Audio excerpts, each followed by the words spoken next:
Alrighty, well, good afternoon and welcome everybody. Thank you for joining us today. My name is Andrew Daphne. I'm the Instruction and Outreach Librarian at the New Jersey State Library. And my co-host for today is Cindy Warwick, who is in charge of our Author Talk series.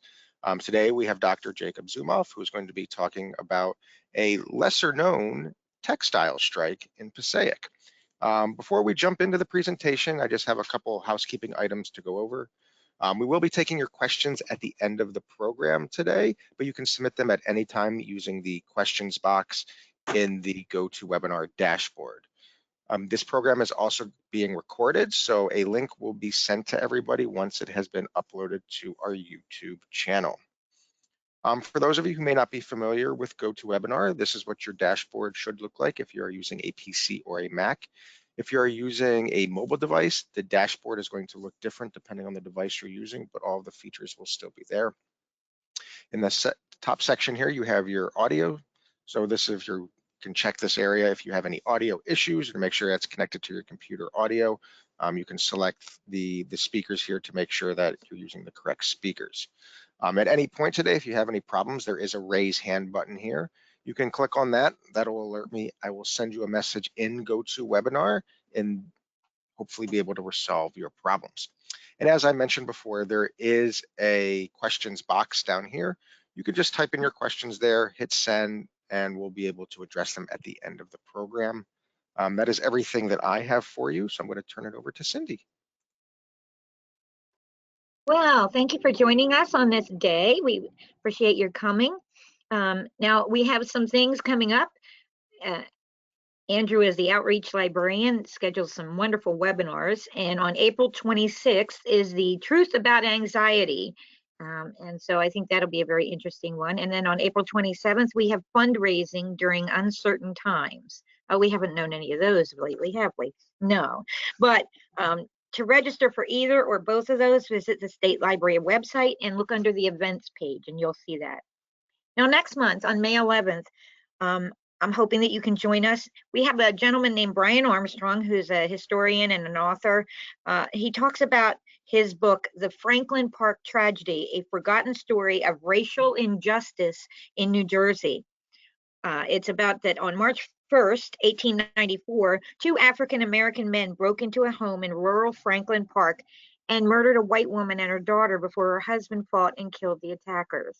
The newspapers, and it went national, called it the Franklin Park tragedy. It captivated public attention nationally and abroad.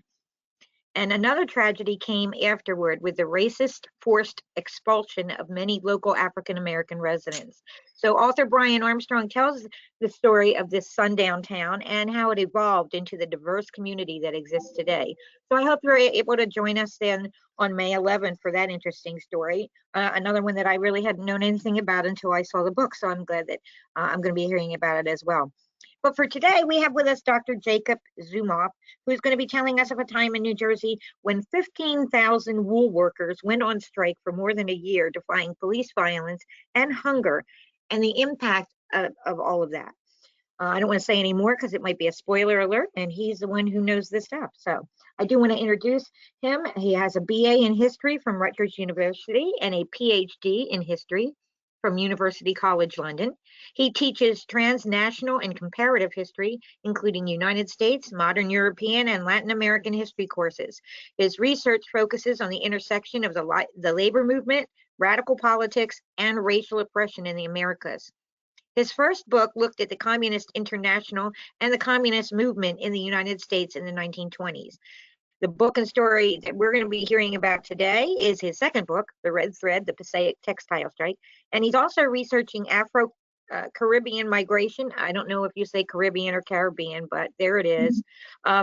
Communism and the labor movement in the greater Caribbean and Central America in the interwar period. So please welcome with me today, Dr. Jacob Zumoff. And thank you so much for being with us today, Dr. Zumoff. Well, thank you. I'm very excited to talk about my new book, The Red Thread, which came out not so long ago from Rutgers University Press. Let me see. I want to share my screen because I do have a PowerPoint. So let me get the Let me get it up here. I think I do show my screen. And is the screen showing? Yes. Okay, great. So what I want to do today is to talk about my book, which is about the strike. The red thread is about the Passaic Textile strike of 1926-1927. For more than a year, some 15,000, mainly wool workers in Passaic, but also Clifton, Garfield, East Patterson, and Lodi, New Jersey, went on strike for higher wages and better conditions. They began the strike under the leadership of the United Front Committee, or the UFC, which was organized by the Communist Party. And after several months, the United Textile Workers Union, which was affiliated with the American Federation of Labor, assumed leadership of the strike. I just want to talk, let me see here. This is my book. You could order it at fine bookstores or also RutgersUniversityPress.org. You can order it directly. And oftentimes you should check, because Rutgers does oftentimes run discounts on books. Just in terms of, I want to talk a little bit about the strike itself, or quite a bit about the strike itself, but just to set it up, the strike is not all that well known. When, as I say here, it's oftentimes overshadowed by the much more famous Patterson silk strike. I did a lot of my research in local libraries, which are a great resource for doing research, including the Passaic Library and the Clifton Library. And oftentimes when I was working on it, people would ask me what I was doing, and people oftentimes got it confused with the Patterson silk strike, which is a lot more famous. And I suppose in people's memory, there's only so much space available for New Jersey textile strikes in the early 20th century. But be it as it may, a lot of people know about the Patterson strike and not a lot know about the Passaic strike. So part of what I wanted to do in the book is just to tell the story and also be a resource for people who live in the area or might have had relatives who were around part of the strike, or at least there at the time, so that people could look up and just get a sense of what the strike was. Some of the important things about the strike, I argue in the book that is one of the most important strikes of the 1920s. The 1920s are known now as being a period of relative quiescence in the labor movement, kind of bracketed between the upsurge around World War I and then the 1930s. But in this period, the Passaic strike kind of captured the country's imagination. And one of the points I argue in the strike, or in the book, is that the 1926 strike kind of set the ground for the mass struggles for industrial unions in the 1930s. It became a national and to some degree international cause célèbre. I didn't focus on the international aspects that much, but in doing research, I found articles about the strike in French newspapers, in Russian newspapers. It was something that people outside of the United States were looking at. But despite this importance, the strike is oftentimes forgotten. As I said, it's overshadowed by the 1913 strike. So let me just kind of sketch some of the basics of the strike so that people have an idea. As I've said, 15,000, the numbers are, they vary, but usually it's accepted around 15,000 wool workers struck for more than a year. Besides wool workers, at one point in East Patterson and Lodi, there were silk dye workers as well. The workers were largely immigrant. A lot of workers from Central Europe, what at the time was the Austrian-Hungarian Empire, or had been the Austrian-Hungarian Empire. Hungarians, Austrians, some Poles, Eastern European and Southern European, Italians, various Slavic groups, the Ukrainians, Russians. Half the workers were women. Passaic was known as a place where there were a lot of women workers, and I'll talk about this in a little bit, but part of it was because the way that the mills were organized, they ran shifts 24 hours a day, and oftentimes women worked, married women with children would work the overnight shifts, so they would be able to take care of their children during the day. The workers tended to be very young, and it was also mainly unskilled mass production workers. And the strike was fought, the workers went out on strike for the same reasons that most workers go out on strike. The wages were low, the conditions were poor, and the hours were long. And the workers wanted to change this. In this sense, there was not necessarily all that much that was unique about the Passaic strike in its broad outlines, except for the final point, which is I spend quite a bit of time on in the book, is that the Communist Party and its organizers played a very important role in the strike, and in many ways took what was a relatively typical conflict over working conditions and turned it into a strike that was emblematic of the struggle of the working class in the 1920s as a whole, through the Communist Party's publicity and propaganda, and also their tactics, and I would argue, and I talk about this in a bit, the politics that they brought to the strike really made the strike. It went from being a local incident into an international, or into a national and international one.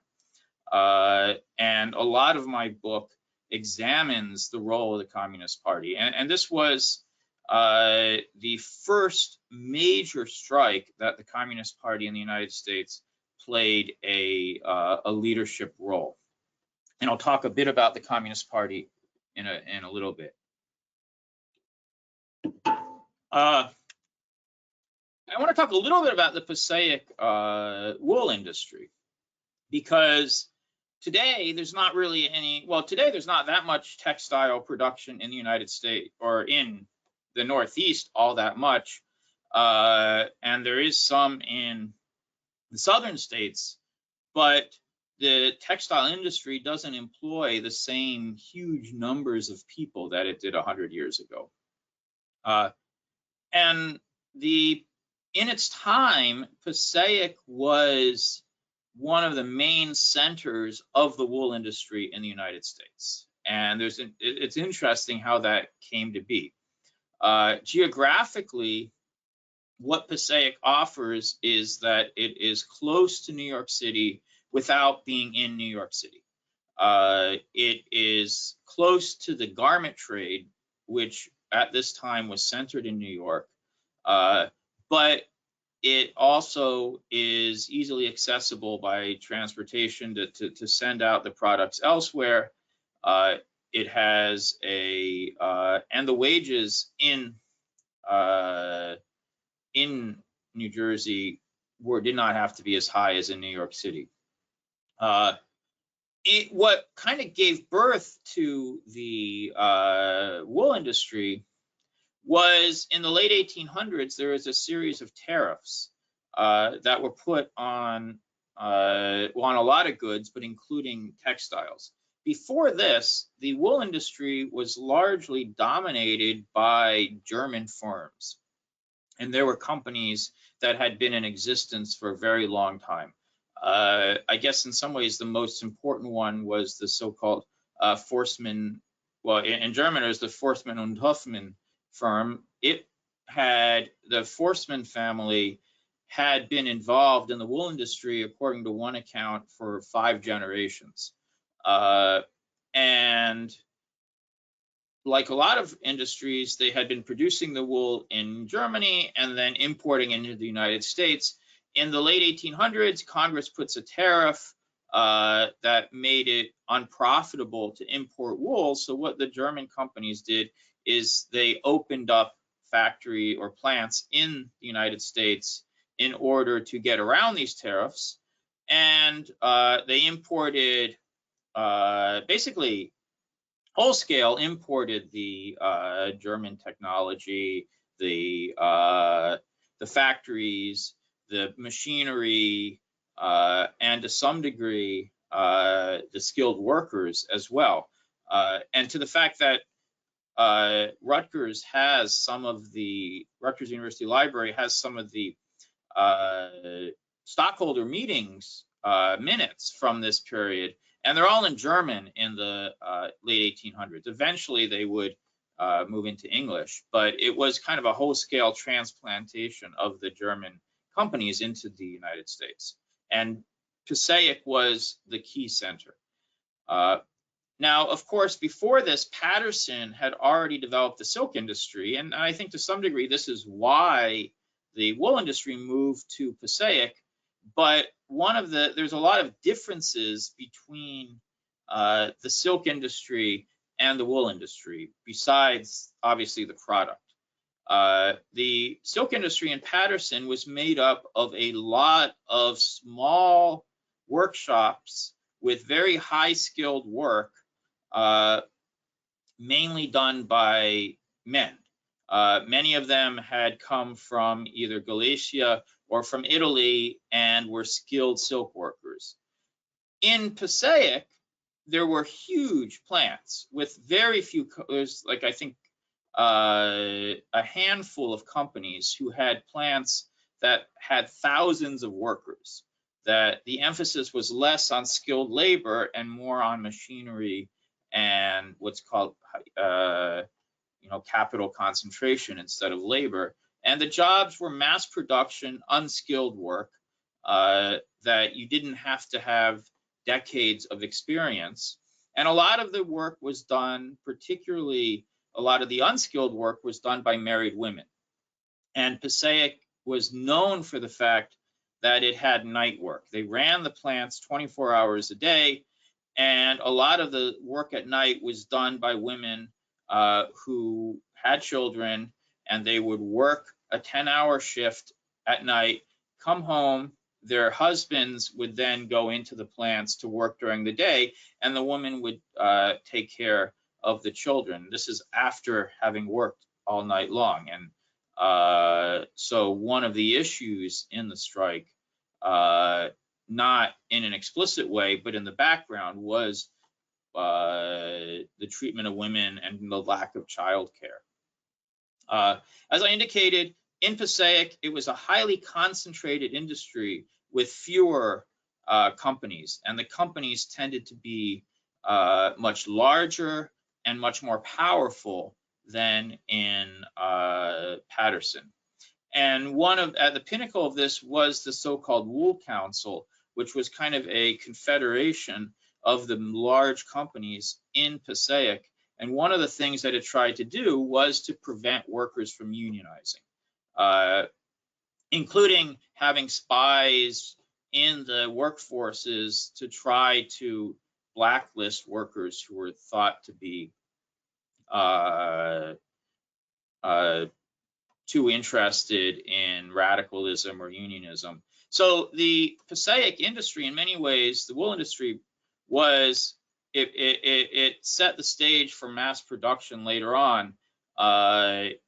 Large factories, unskilled work, low wages. And that was kind of the model of the industrialization of the United States in the late 1920s. And this is an example. The plant is still around. It's no longer a wool plant, but the botany plant in 90 Dayton Avenue in Passaic, it's actually now a bunch of, you could rent a space there, and there's a lot of small companies who rent spaces. But the building itself, botany, was one of the key wool plants in Passaic.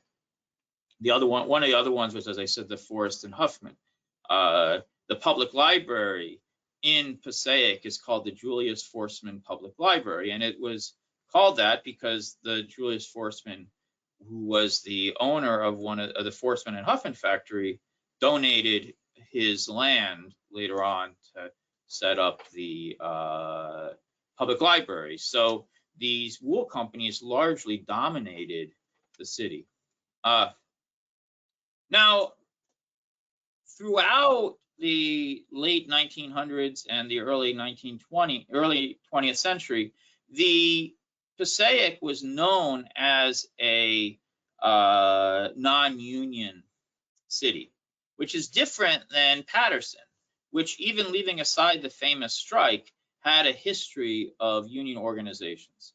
There had been attempts to organize wool workers beforehand, but usually coming off of silk workers strikes, but they all failed in the face of company repression and the fact that unskilled workers are a lot harder to organize than skilled workers because the companies could hire somebody else to do the work. The main American Federation of Labor Textile Union, the United Textile Workers, did not really want to organize unskilled immigrant female workers. They believed that such workers were impossible to organize, and they emphasized, like the rest of the AFL, generally emphasized skilled male native-born or at least Northern European workers. And in the 1920s, the union movement in the United States was at a low point. And so it didn't look like a very good period, a good moment to attempt to organize these workers who most of the established labor movement thought were unorganizable. And as I said, the wool companies in Passaic, their whole plan, their whole business model was based on keeping unions out at all costs, keeping it a low wage industry. So in 1925,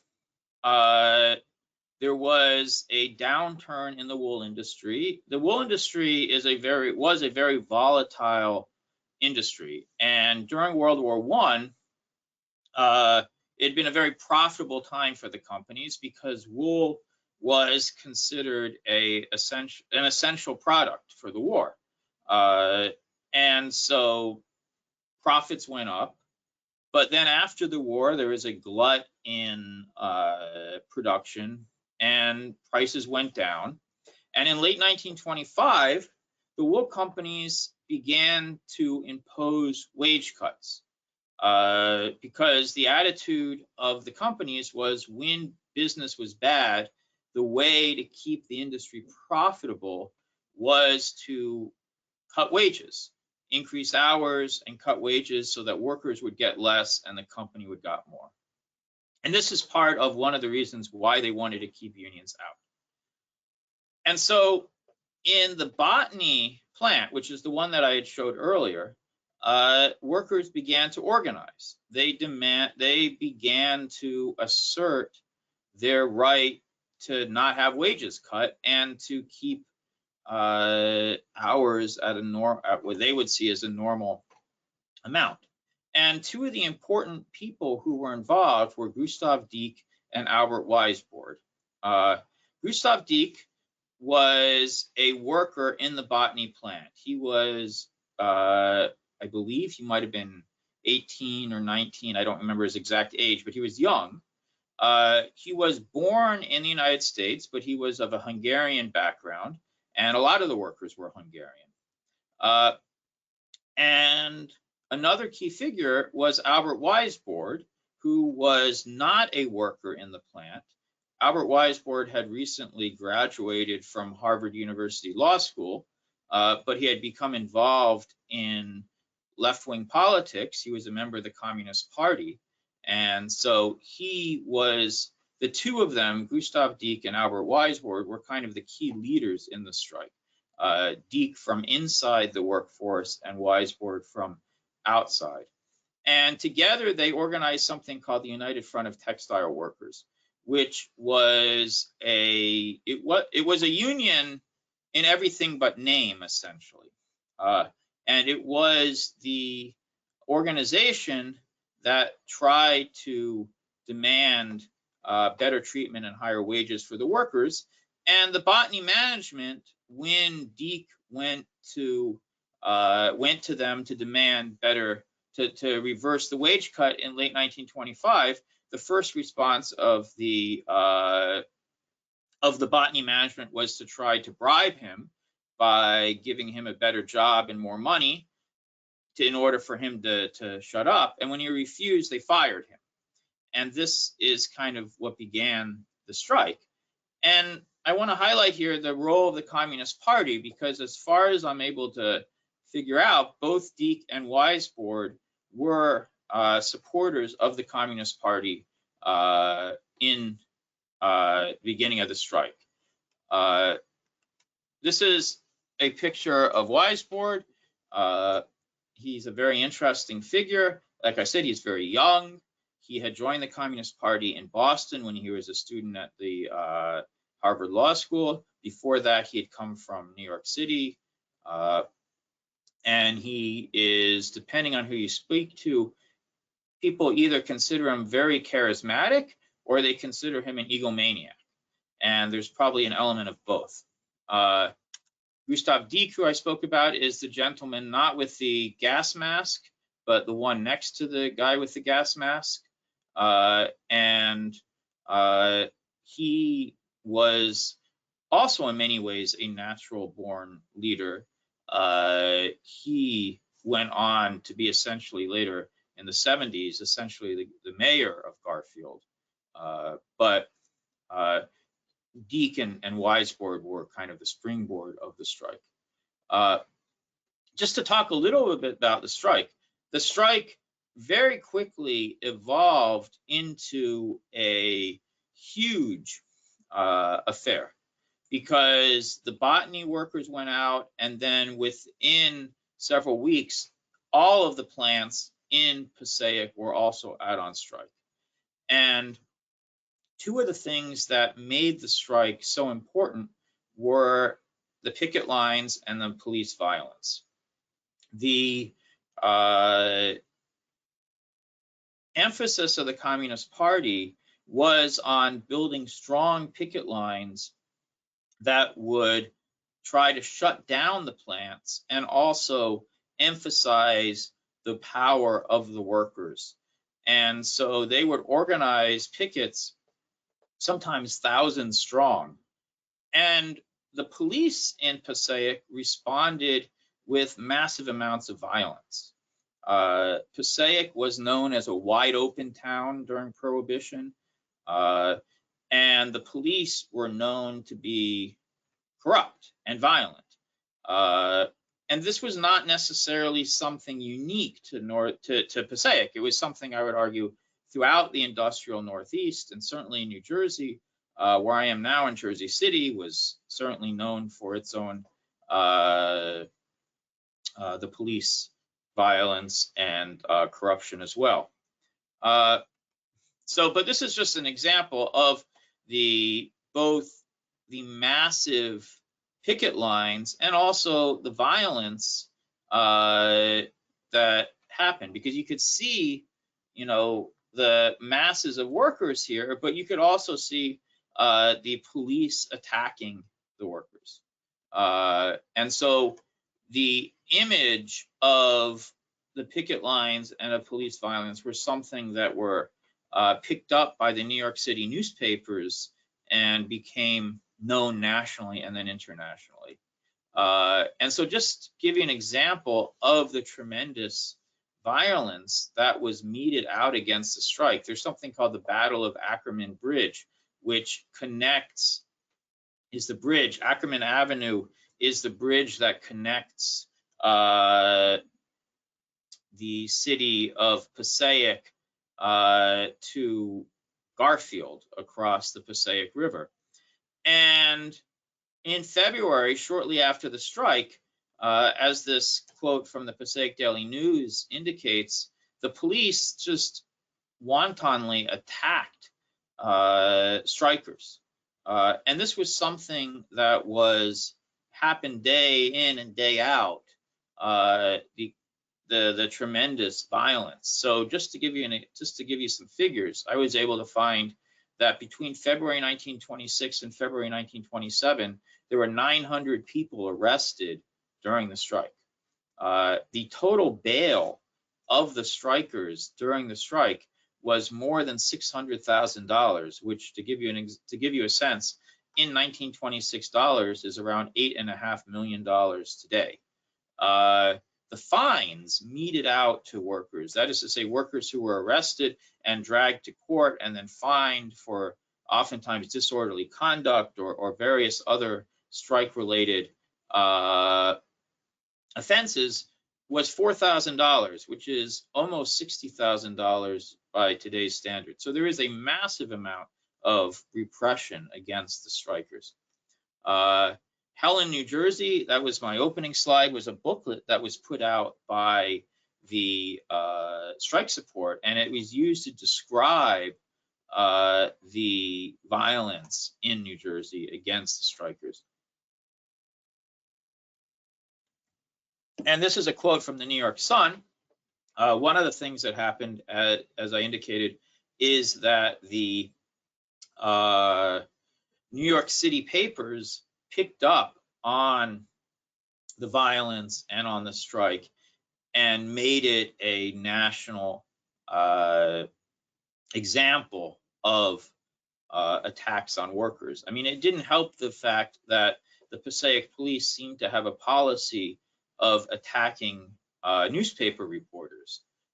So that made it so that the police would attack the strikers and attack the newspaper reporters, and then this would get broadcast, or not broadcast, but would be disseminated nationally and then picked up internationally.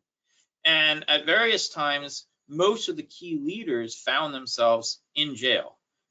This is Albert Weisbord. Again, this is a picture.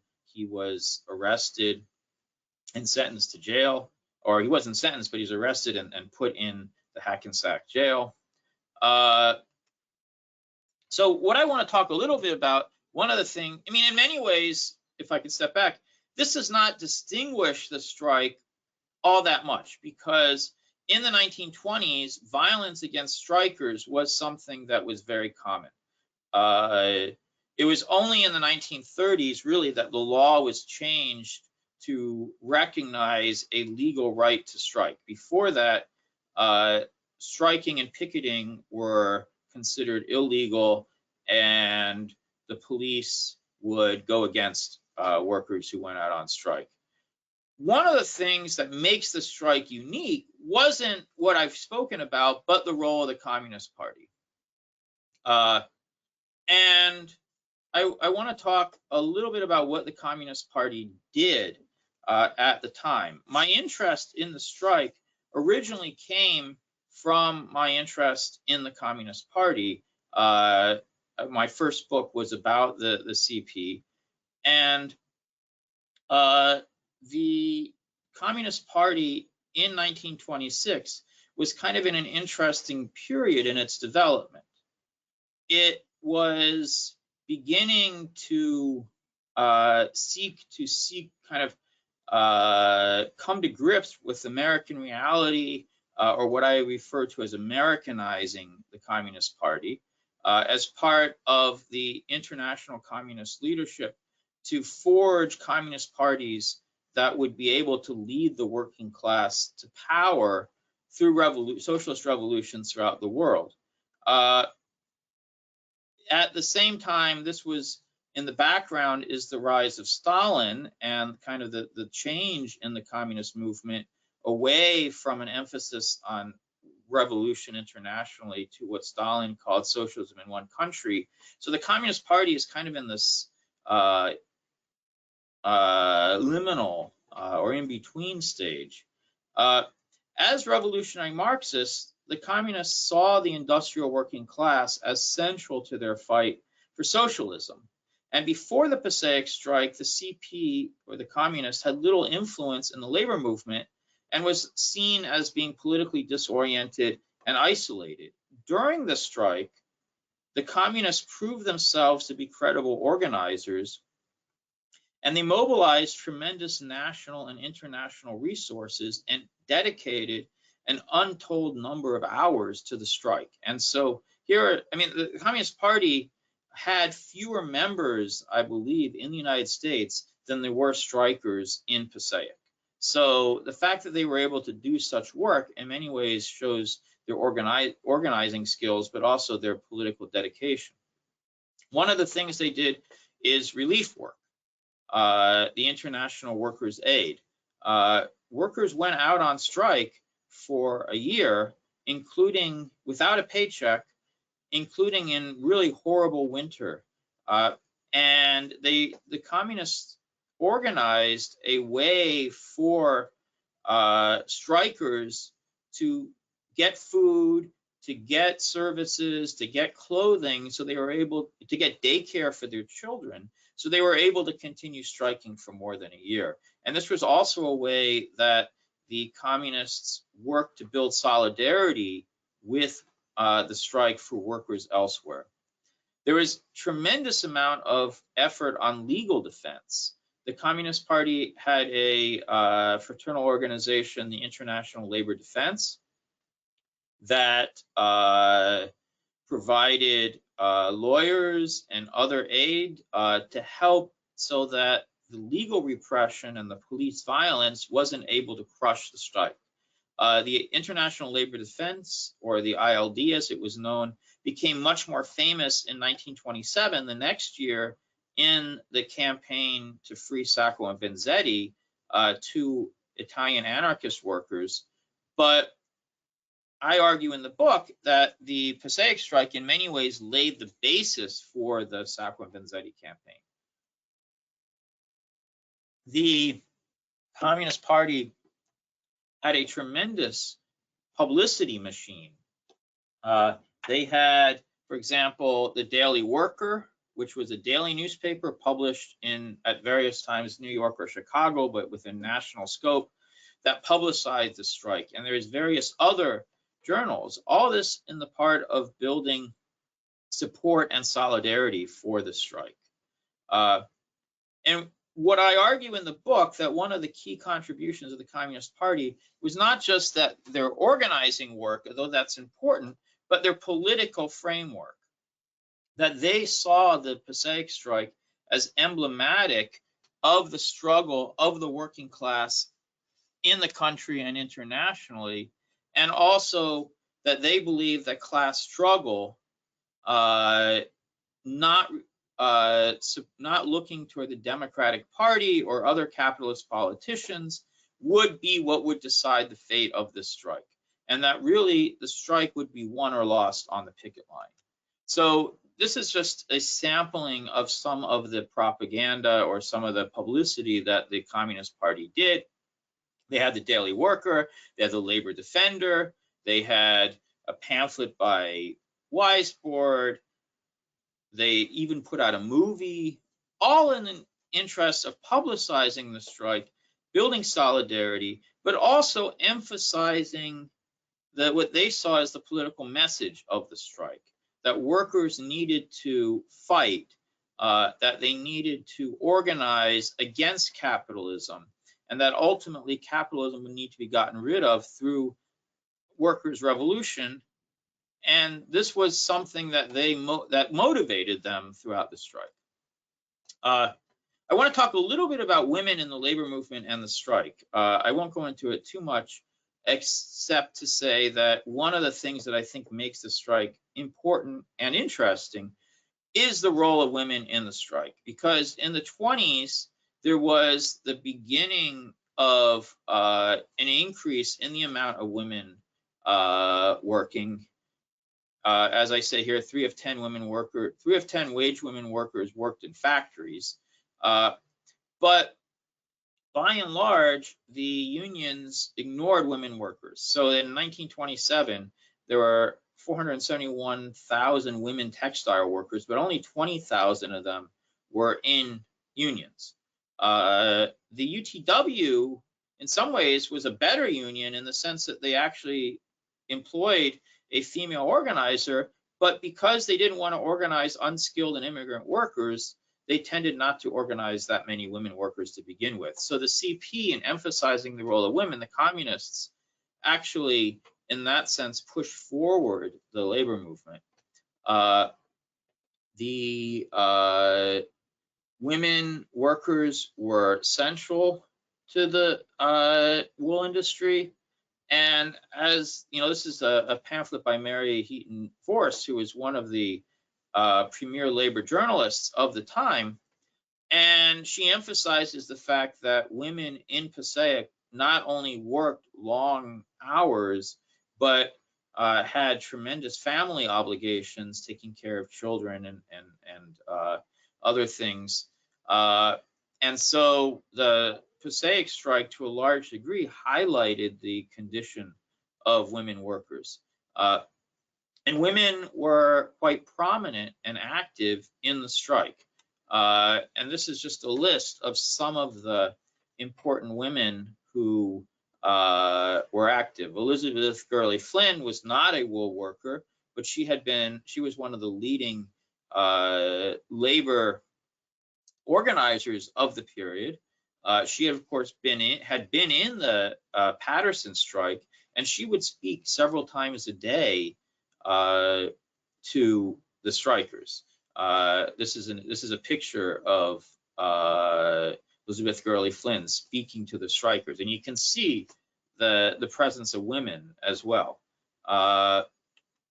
These are some of the women workers. There was Lena Chernenko, who was a young woman who I believe came from New York City, but threw herself into the strike.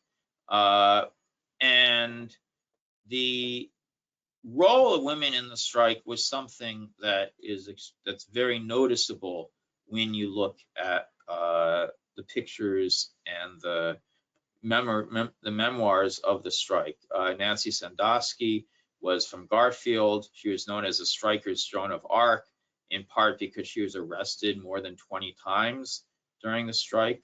And so here's a picture of, for example, a picket line with women workers in the forefront. Police were, I guess, equal opportunity in their violence and arrested and beat up women. And this also served as a way to publicize the violence of the strikers. I mentioned the relief efforts. I just want to show, this is a picture. The strikers organized essentially stores.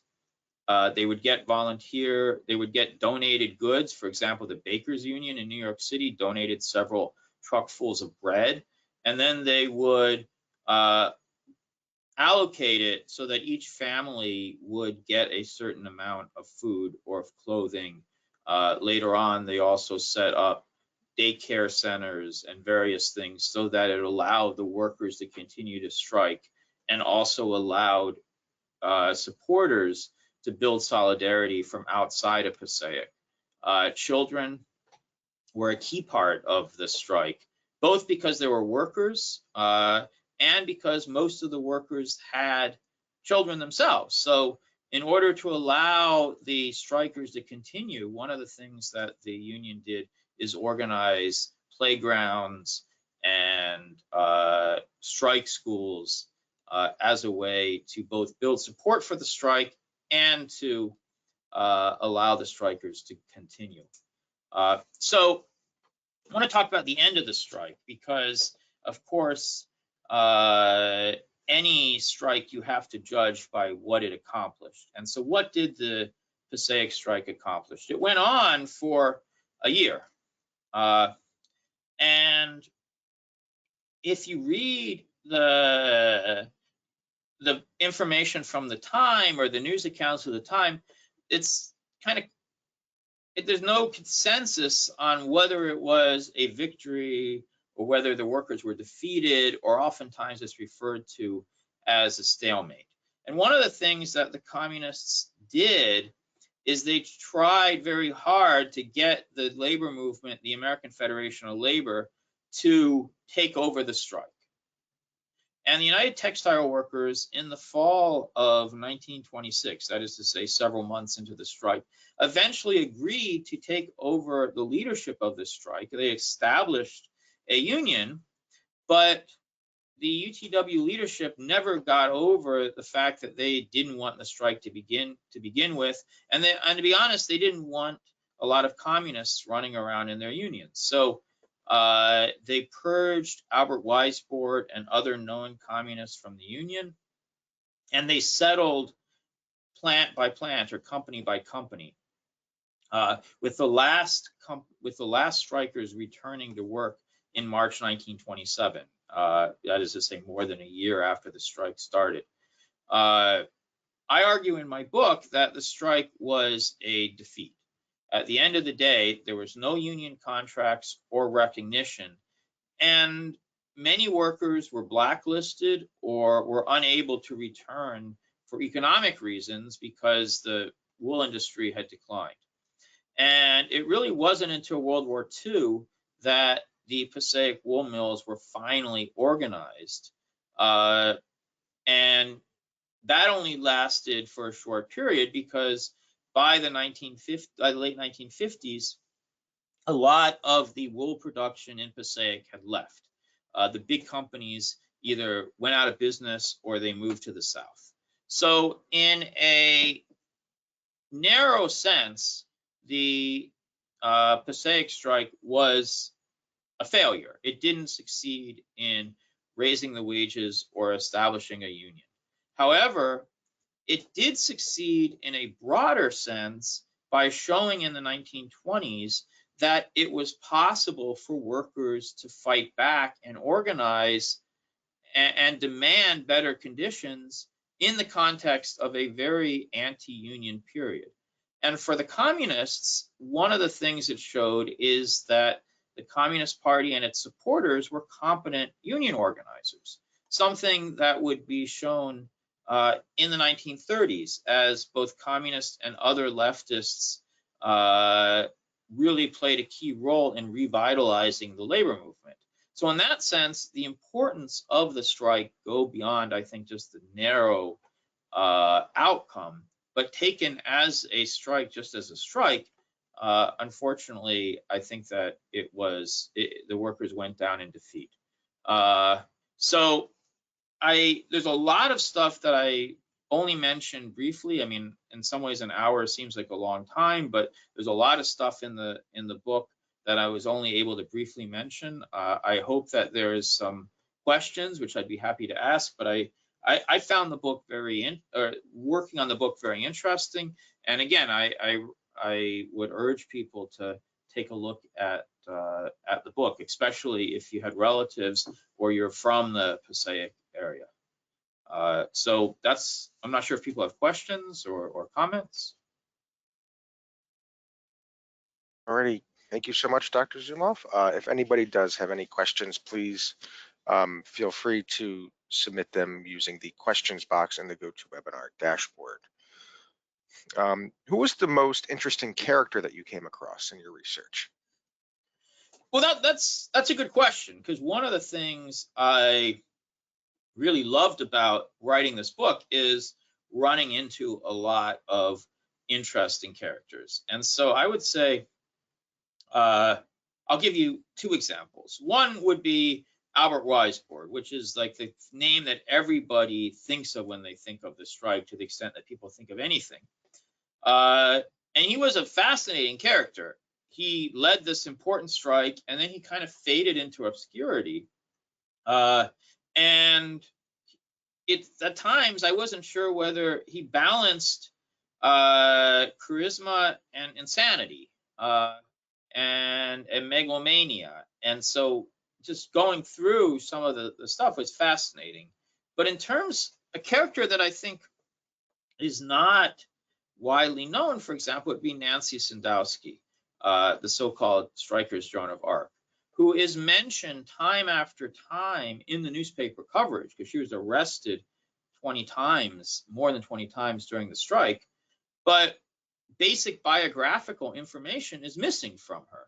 including how to spell her name. There's no consensus in the newspapers of how her name was spelled. So one of the things I thought I very much enjoyed was trying to find who she was and where she came from. And what I found out is that she was from Garfield.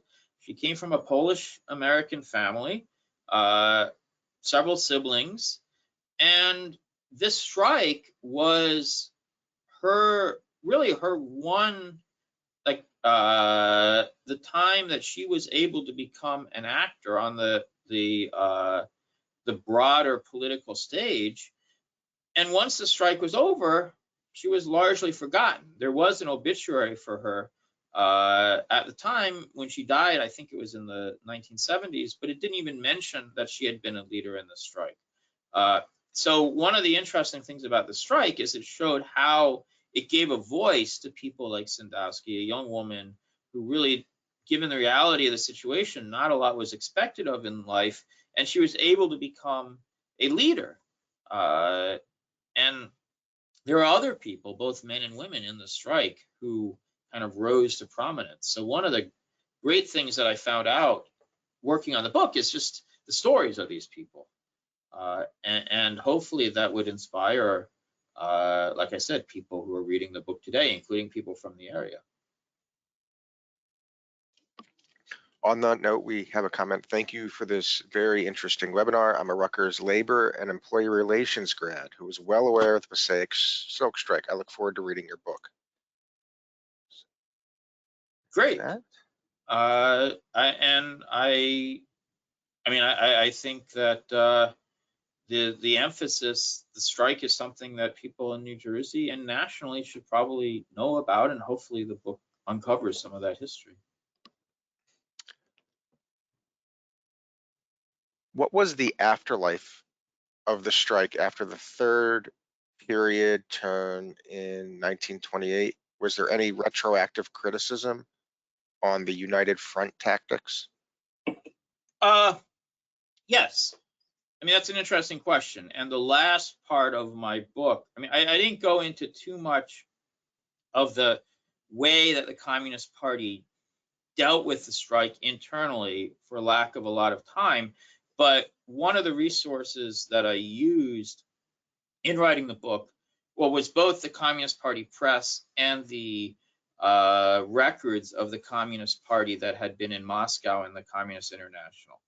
And after the strike, the Communist Party retroactively decided that one of the lessons of the strike was not to trust the United Textile Workers, and that there had to be a new union. I think it was the National Union of Textile Workers, which was largely dominated by the Communist Party, and did kind of retroactively look at it. And I argue in the book in a somewhat cynical way, but it is interesting in the future textile strikes. There's the Fall River strike and then the Gastonia strike, the way it's reinterpreted. And so so the short answer is they did go back and retroactively look at things.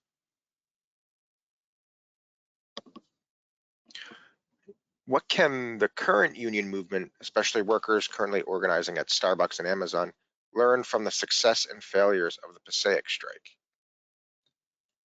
Well, that's an interesting question. And obviously, I think there's a rich history for today's labor movement in terms of labor history.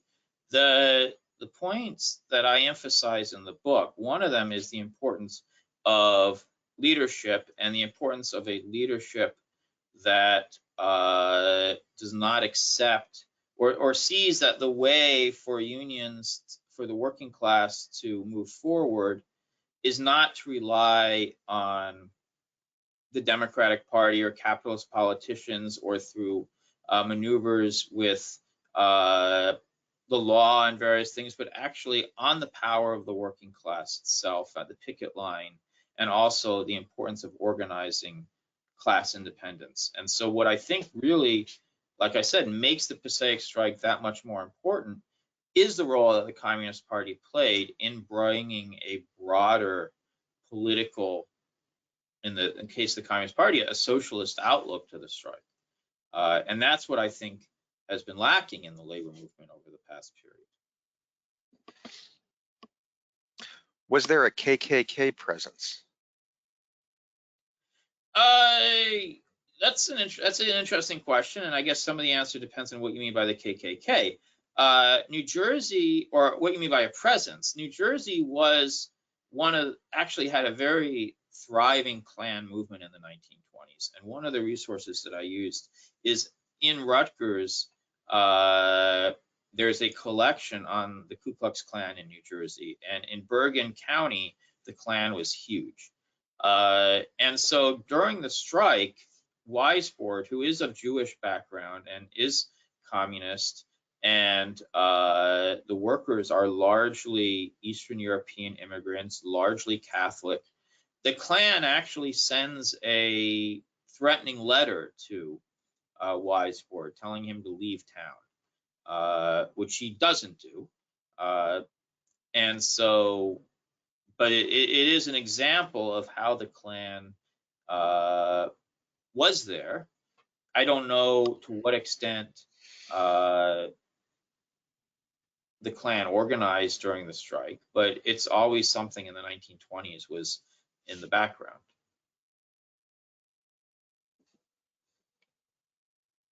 Thank you for the great presentation. As a Garfield native, I learned a lot today and I'm excited to dive into your book. Can you comment on contemporary unionization efforts and parallels to the story? You kind of touched on that before, but is there anything else? Well, I mean, I do think that in broad strokes, what the Passaic strike showed was the failure of kind of the AFL leadership at the time.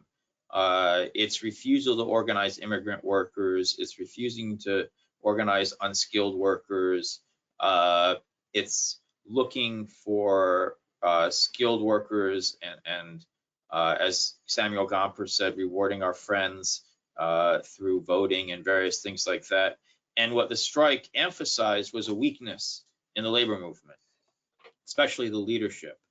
And I would argue that the leadership of the labor movement today, certainly for the last several decades, is in its own way very similar to the Gompers leadership. And that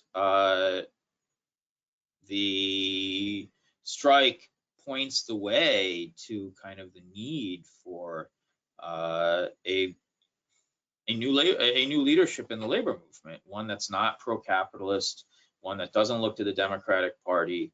And so I would hope that the strike in that sense would be an inspiration for people who are looking at why the working class today is basically on the back heel. Of course, it's a history book. It's not a contemporary book in that sense. Why do you think the strike is less well known than the Patterson 1913 and even the 19th century Patterson strike? That's an interesting question. And I think that there's several reasons. I mean, one of them, of course, is just that within memory, there's only so many spaces in memory for various things. But then why are some strikes better known than others? And I would argue there's various reasons, but a lot of it part of it because the strike lost, but a lot of it has to do with the fact that the strike was led by the Communist Party. And there's a tremendous anti-communism, I think, in the United States as a whole, but also among, a lot of the workers who were active in the strike were from Eastern European backgrounds. And after World War II, there's a very strong anti-communism among a lot of those ethnic groups, Poles and Ukrainians and various other groups. And so a lot of the lack of knowledge and understanding of the strike, I think, boils down to anti-communism. I don't think that's the only reason, but I think it's an important one. Whereas the Patterson strike has kind of been embraced, the Passaic strike has kind of been erased in that sense. Did the companies have private police, aka goons? I mean, that's an interesting question. Because if you look in labor history, it was quite common. What I have found is, I mean, they had, I don't know if I use the word goons, they had spies who the wool industry infiltrated any attempts at unionization and to try to prevent unionization. But most of the violence in the strike was actually, I would say, caused by the police, who were publicly employed. They were not, you know, it's not like the Homestead strike with the Pinkertons. And in that sense, I think the companies really didn't need to bring in private companies, because the police, the sheriff, were doing the job for them and were acting to break the strike. So a lot of the violence that in other strikes might have been done by outside companies were actually, or companies in the pay of the main companies, were done by the legally constituted authorities, the state, those bodies of armed men who repressed the workers. So I don't think it was as, I don't think that it's not in that sense like the Ludlow strike or other strikes where you see private police, but that's not because of a humanitarian aspect of the companies. It's because the normal police were more than willing and able to carry out the repression for the companies. Was Jane P. Cannon very involved with Weisbord? In the well, James Buchanan was a one of the early founders of the Communist Party, who later became a Trotskyist. James Buchanan was also the founder of the International Labor Defender, or the ILD. So in that sense, Cannon was aware of and had probably met Weisbord. I don't know whether Cannon, I mean, one of the things is that Weisbord on the ground in Passaic was kind of the face of the, he was the face of the Communist Party during the time in the strike. Later on, one of the things that Weisbord does is he gets expelled from the Communist Party, and for a while he considered himself a Trotskyist, and he and Cannon have kind of a not very happy relationship, but that's in the 1930s. But I do think that Cannon's writings, I use them in researching the book because they provide, I think, one of the more politically astute and also critical analyses of what was happening in the strike. Because as the first question indicated, subsequent communist attempts to deal with the strike, I think, were colored by the fact that the Communist Party had, by the late 1920s, fully embraced Stalinism. And so in some ways it had trouble or couldn't deal with the lessons of the strike. So people like Cannon, who opposed the rise of Stalinism in the United States, I think are very valuable in trying to assess the strike. Were strikebreakers brought in to work the mills? Again, that's an interesting question. I think to some degree this relates to the other question about goons. The companies, by and large, made the decision not to import strikebreakers. I mean, they did use scabs who were crossing the picket line, but they didn't it wasn't like the same thing that you might see again in the Homestead strike, where the Pinkertons, they brought in a barge of Pinkertons. They tried to run the plants, but I think partly because of the huge picket lines, it wasn't the same as it was, like I said, in Homestead. Did the strike affect local politics? Very much so, because the wool companies dominated the cities, and so I mean, imagine you're having a city and you have a major strike going on for a year. It would have to affect it. So what you saw is that a lot of the local politicians wanted to end the strike as quickly as possible. And they tended to blame the strike on communists and wanted to get these people out. And of course, the police were run by the local politicians. So it had a very polarizing and deep effect on local politics. And as I said, Gustav Dieck, in many ways, got his start after he broke from the Communist Party.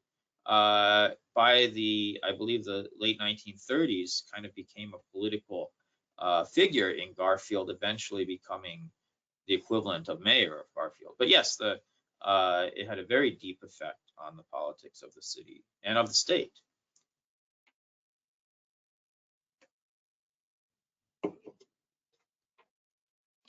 It says, I found it interesting to hear about the sense of community as the strike lasted for more than a year and the help given to them by other unions. Yeah, I think that's something that tends to be overlooked today.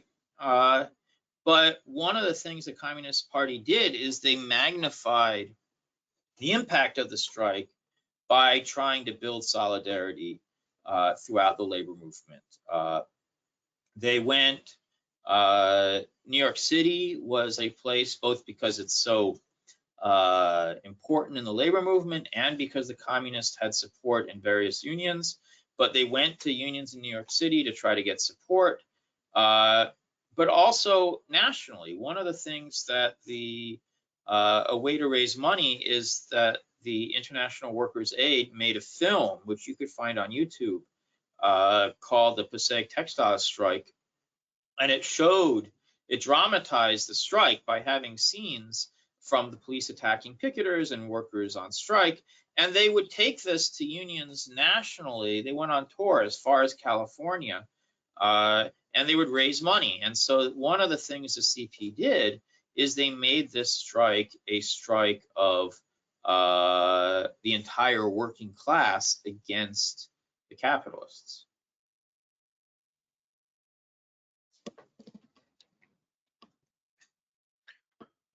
All righty, I don't see any other questions. So Cindy, do you want to take us out? I will do that. Thank you so much, Dr. Zumoff. This was very interesting about something that I really knew nothing about until I saw the book, and it's one of my things that I love about this job of getting author talks is to find that little known history and the impact that it has on New Jersey and what we don't see so much. So thank you everyone for joining us today. Thank you, Dr. Zumoff, for being with us and for that wonderful presentation. So take care, everyone, and have a good day. Bye-bye. Thank you.